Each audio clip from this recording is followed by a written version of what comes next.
Hello, everyone, and welcome to another episode of Autism Stories. I'm your host, Doug Bletcher, the founder of Autism Personal Coach. Autistic people are the true experts of the autistic experience, and Autism Stories is where we interview autistic people to learn from their stories, experiences, and get their insights. If you would like to be notified about each week's episode of Autism Stories, we suggest you subscribe on your favorite podcast listening platform. We would also appreciate it if you could give us a positive rating and review, as it will help others to learn about autism stories. It's important to me that Autism Stories is a space that non-speakers can have their voice be heard and their stories shared. And earlier this year, Elizabeth Bonker gave a wonderful commencement speech for Rollins College graduating class. You very well may have seen this as it went viral. It was featured on the national news here in the United States and so many other media platforms. Elizabeth discussed in this speech how she was one of the lucky few non-speakers who had been taught to type. And that one critical intervention unlocked her mind from its silent cage, enabling her to communicate and be educated like her hero, Helen Keller. So I'm thrilled to have Elizabeth join me here on Autism Stories to discuss her commencement speech and the development of her nonprofit that is empowering non-speakers to live meaningful lives. We hope you enjoy today's conversation. Thank you so much, Elizabeth, for joining me. And I wanted to start off and learn, where does your story in the autistic community begin? I could speak, and then suddenly lost all my words at 15 months old. I was diagnosed with autism when I was 2.5 years old at Yale Medical School. My older brother and I were diagnosed on the same day. Today, I am 24 years old and trying to help non-speakers in our community have a voice. Now, earlier this year, you gave a valedictorian speech as you graduated from Rollins College, and this speech went viral with, I believe, 4 billion impressions worldwide, which is, amazing. Now, during the speech, you talked about how there are 31 million non-speakers with autism and how you're one of the lucky few who have been taught to type.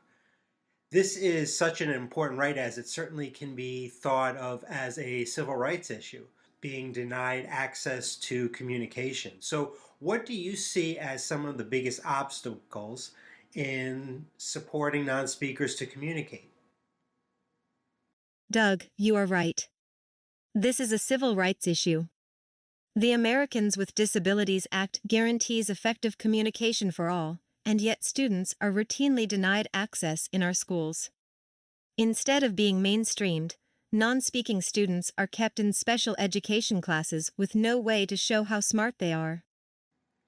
In the summer of 2019, you spent time on Capitol Hill advocating for non-speakers, in which you talked with them about one critical issue, which is GED access. Now, Pearson Corporation routinely denies the accommodation of typers needed to take the GED and receive a high school equivalency diploma. What was your message to the Pearson Corporation in order for non-speaking autistics to be given these essential accommodations?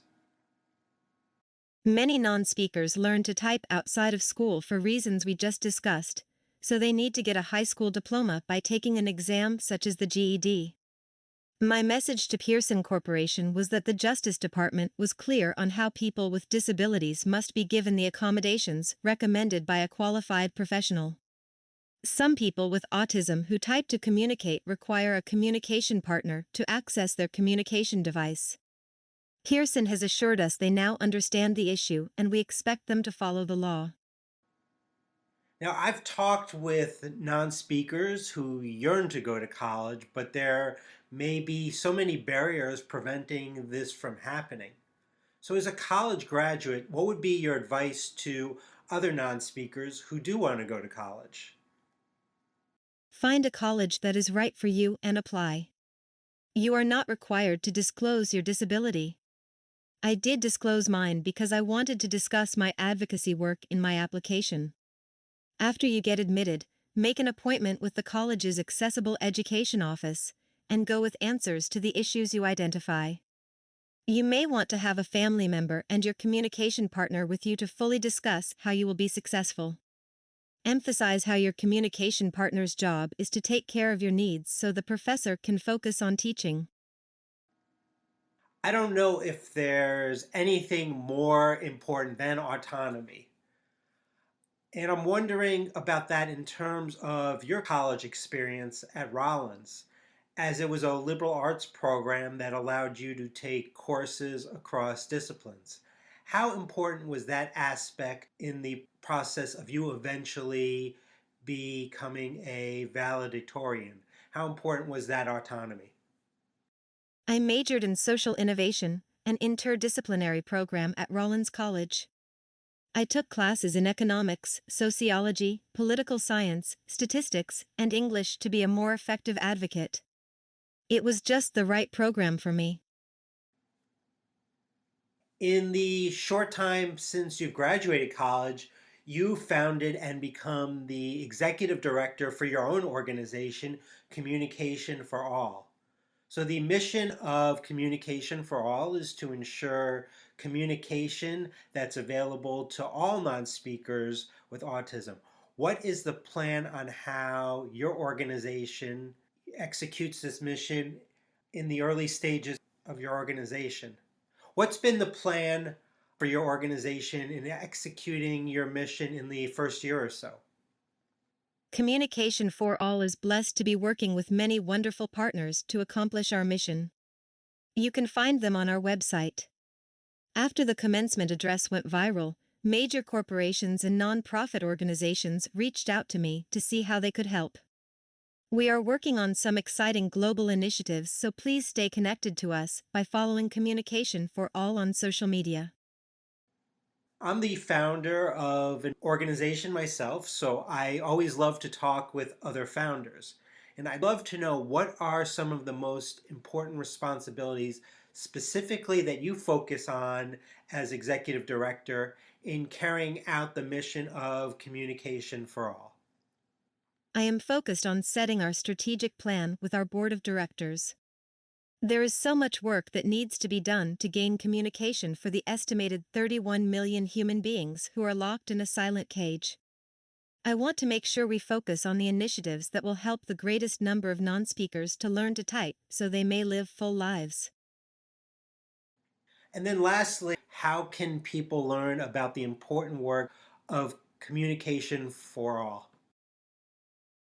Please visit our website, which is communicationforall.org, and follow us on social media.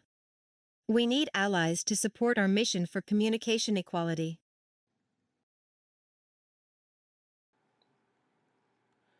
Thanks so much to Elizabeth for the conversation. To learn more about Elizabeth and Communication for All, please check out the link in the podcast description of this episode. So, this is the part of the episode where I'm going to tell you a little bit about Autism Personal Coach. Did you know that Autism Personal Coach provides extraordinary support to live a self sufficient and purpose driven life through our customized coaching? If this is something that you're interested in learning more about, please visit autismpersonalcoach.com for more information.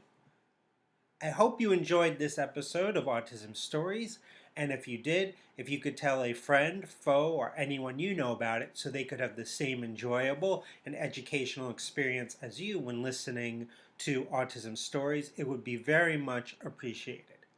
Until next time, I'm Doug Bletcher of Autism Personal Coach. Talk to you then.